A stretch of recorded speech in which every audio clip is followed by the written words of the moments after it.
Bom dia a todos os irmãos. Gostaria de, nesta manhã, neste último dia da semana, pensar um pouco sobre alguns versículos que tenho meditado. No Salmo 40, ouvimos alguns dias atrás também algo sobre este salmo, especificamente sobre a paciência, tratada nos versículos deste salmo, especificamente o versículo 1. Mas não entrando neste assunto, e especificamente também sabemos que se trata de um salmo messiânico, mas não vamos entrar nos detalhes da vida do Senhor Jesus Cristo, mas sim trazer umas breves lições para nós com o que esses versículos, o que nós podemos tirar desses versículos. A partir do versículo 1, então, do Salmo 40, diz assim a palavra do Senhor: Esperei com paciência no Senhor, e ele se inclinou para mim e ouviu o meu clamor. Tirou-me de um lago horrível, de um charco de lodo, pôs os meus pés sobre uma rocha, firmou os meus passos, e pôs um novo cântico na minha boca, um hino ao nosso Deus. Muitos o verão e temerão e confiarão no Senhor. Bem-aventurado o homem que põe no Senhor a sua confiança e que não respeita os soberbos nem os que se desviam para a mentira. Muitas são, Senhor meu Deus, as maravilhas que tens operado para conosco, e os teus pensamentos não se podem contar diante de ti. Se eu os quiser anunciar e deles falar, são mais do que se podem contar. Então, irmãos, preciosas lições nós podemos tirar destes versículos, poucos versículos, mas pensando no versículo 1, sobre a paciência, como temos visto, é algo que precisamos exercer mais, como já ouvimos alguns dias atrás, pois sabemos que o Senhor, Ele nos ouve e Ele nos responde no tempo correto. Não adianta nós queremos apressar. Nós vivemos em um momento, em um período onde as pessoas estão cada vez mais impacientes, as coisas estão acontecendo consequentemente de formas mais rápidas, com o avanço da tecnologia, e tudo tem se tornado mais propenso para a impaciência, mas que nós possamos ser diferentes neste aspecto em nosso dia a dia, em nossa vida, para que possamos testemunhar para as pessoas, e principalmente se tratando daquilo que temos pedido ao Senhor em oração, que saibamos também esperar a resposta dele com paciência, sem querer apressar, sem querer dar passos à frente, sem que ainda tenhamos uma clara resposta do Senhor. No versículo 2, nós podemos pensar em como nós estávamos antes da salvação, e pensando nessa graça que nos foi concedida através de Cristo, a forma como nós somos resgatados. Tirou-me de um lago horrível e de um charco de lodo. Mas pensando também, após salvos, passamos também por momentos de dificuldade, passamos por dias difíceis, por situações difíceis, e também nelas o Senhor tem demonstrado e tem concedido a nós misericórdia, pois Ele nos resgata, Ele ouve as nossas orações, as nossas petições, e nos tira da aflição. Então nós podemos pensar nisso também como uma forma de gratidão ao nosso Deus, e lembrar também dos dias em que nós caminhávamos sem Cristo, a forma como nós somos resgatados.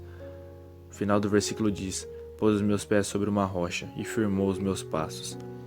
E, consequentemente, também isso nos traz a lembrança ao nosso dever da gratidão. O versículo 3 diz: e pôs um novo cântico na minha boca, um hino ao nosso Deus. Muitos o verão e temerão e confiarão no Senhor.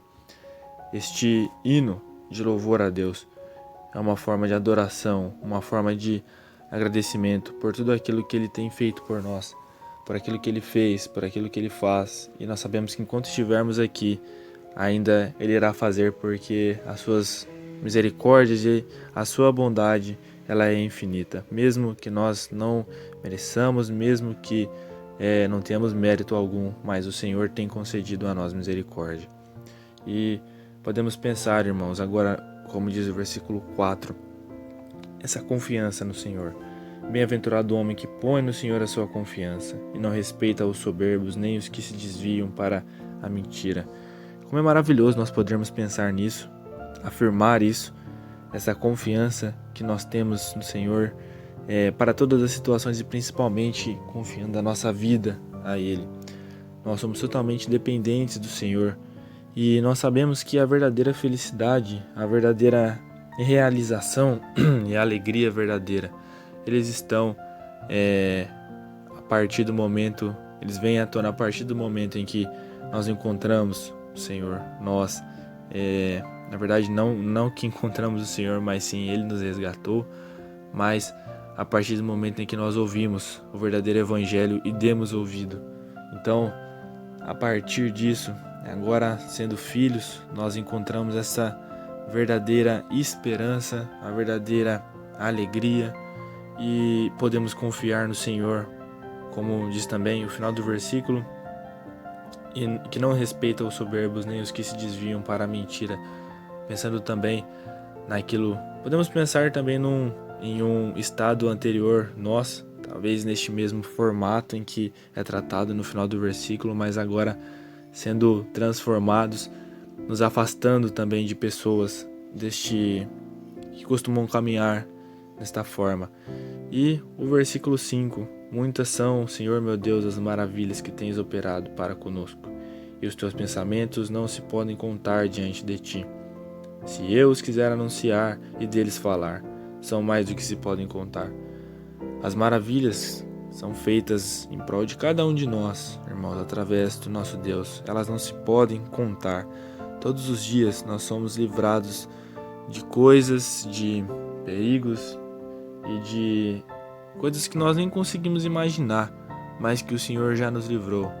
Nós muitas vezes reclamamos quando não devia, nós temos atitudes como que se não tivéssemos o temor do Senhor, mas nós precisamos pensar no quanto o Senhor tem sido bondoso e misericordioso conosco. São maravilhas incontáveis. Nós temos este privilégio de sermos considerados, chamados filhos de Deus. Então, irmãos, que essas maravilhas e essas verdades possam trazer conforto ao nosso coração, que tenhamos paciência, agradecimento, lembrando da forma como fomos resgatados e como recebemos esse auxílio do Senhor a cada dia da nossa vida, que possamos cantar hinos de louvor ao Senhor de todo o nosso coração, colocando a nossa confiança nele e lembrando de todas as maravilhas e das misericórdias que Ele nos tem concedido. Que o Senhor nos ajude, irmãos. Amém.